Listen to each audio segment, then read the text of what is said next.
Hello guys, Icebear here. In today's video we will be presenting some useful tips for beginners playing the forest. We will sort of touch on the basics of what to do and build in order to survive. Okay, so first things first, once you come around from the plane crash, is to obtain all of the available loot that surrounds you when you're on the plane. It might seem pretty obvious one, but I have actually seen quite a few videos where people have literally grabbed the axe and dived straight out the plane. Now, depending on how the plane spawns, it may be difficult to get back up, so all of the available loot up there you've essentially missed out on. So I've just collected the plane axe from the flight attendant laying down up there. You want to definitely take that one, since you will need it to use throughout the game.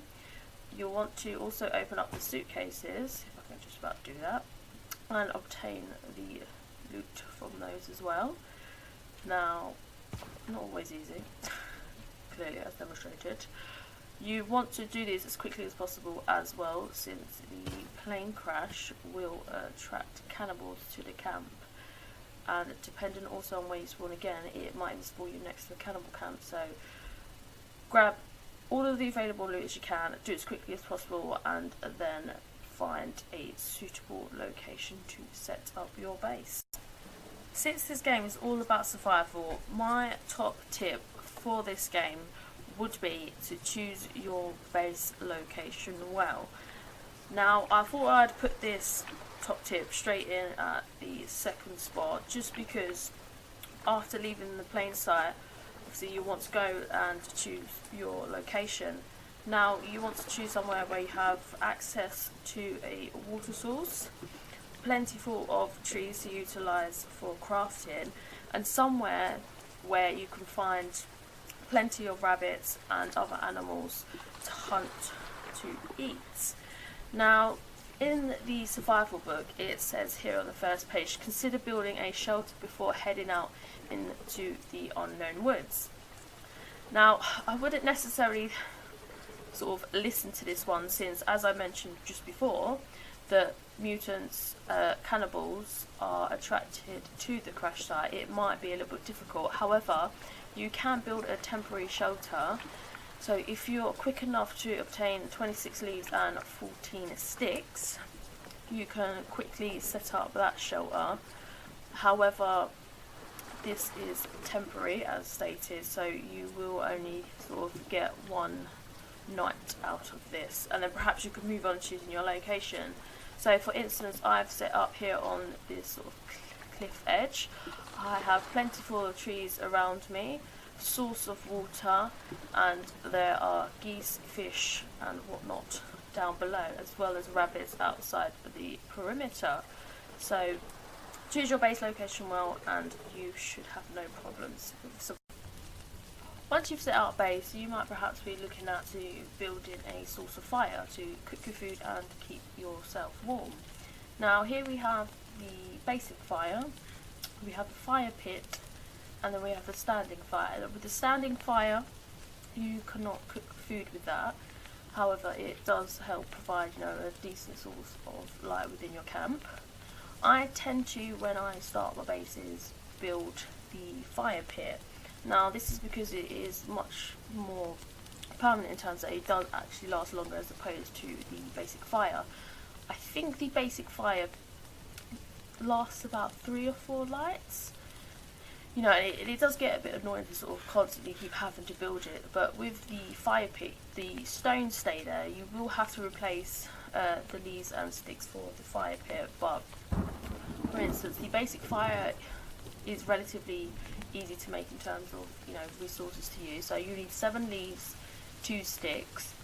The standing fire one is 7 leaves, 4 sticks and 3 stone, and then the fire pit, which lasts quite a significantly time longer, just requires 7 leaves, an additional 2 leaves as opposed to the basic fire, and then 7 stones all in all. So I would recommend setting up the fire pit, since it does last a significant time longer.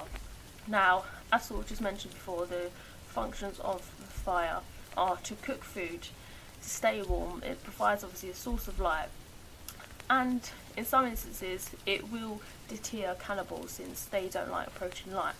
However, you will get some quite confident cannibals that will happily approach you close enough to the fire, and the fire can do damage to cannibals and yourself, as you see here. So obviously try and avoid running over those, as it can do damage. It is a significant amount. So here we have an animal trap, and this will target lizards and rabbits. It is a very easy and effective way to obtain animals for food. Now this requires 31 sticks. Now essentially you want to place this along sort of where you tend to find the animals running back and forth the most. That's where it'd be most effective. And then once you've captured an animal, you would simply press E to obtain it. You will need to replace the stick to stand up the trap, however. In combination to the animal trap, you can also build a rabbit cage. So any rabbits that you do capture within your trap, you can transfer to this cage, which you will ultimately breed them and have, you know, quite a decent supply of food.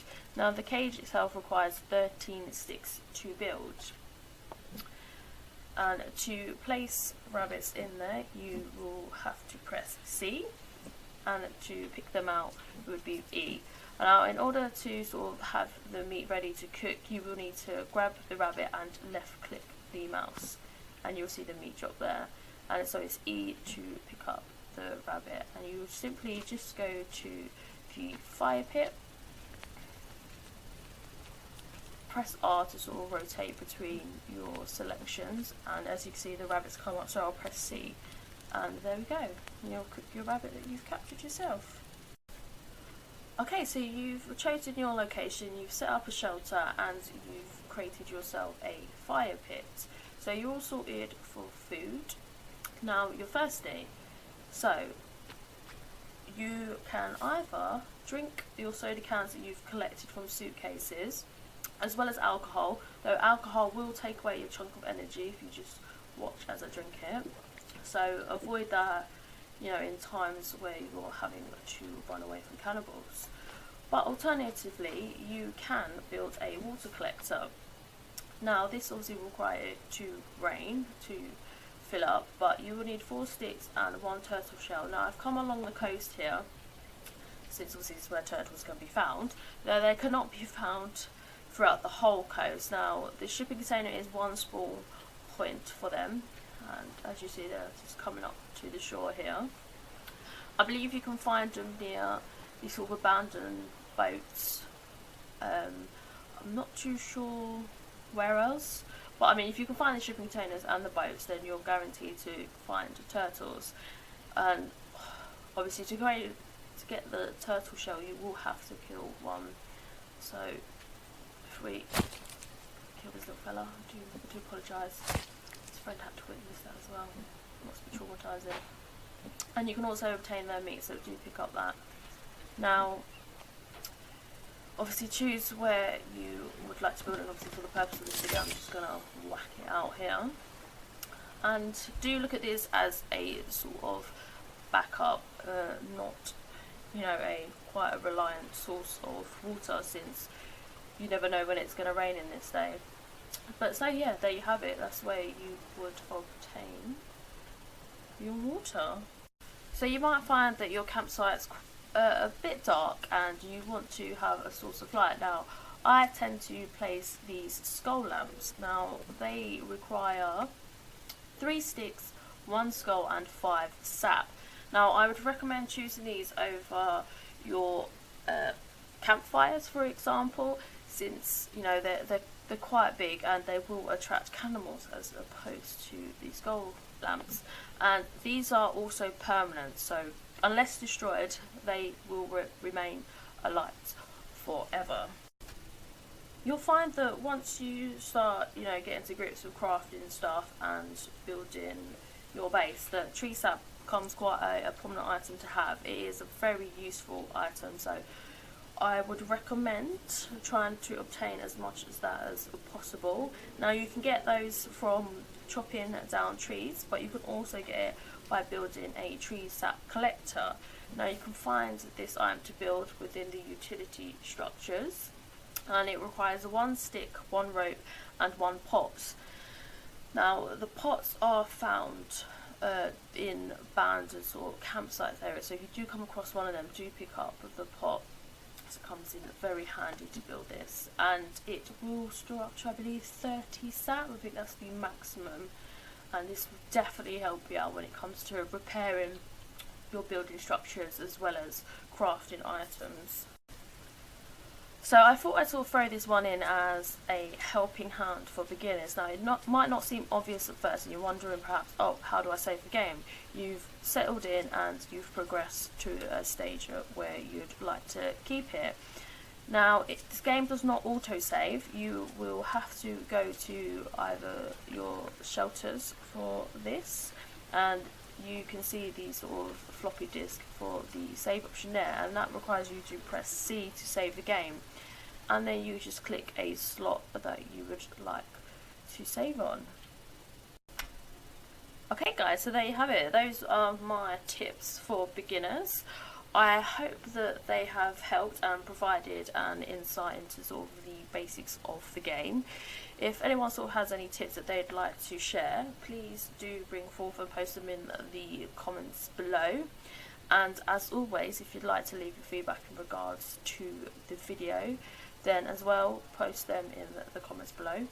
I hope you've enjoyed the video, and I shall see you in the next one.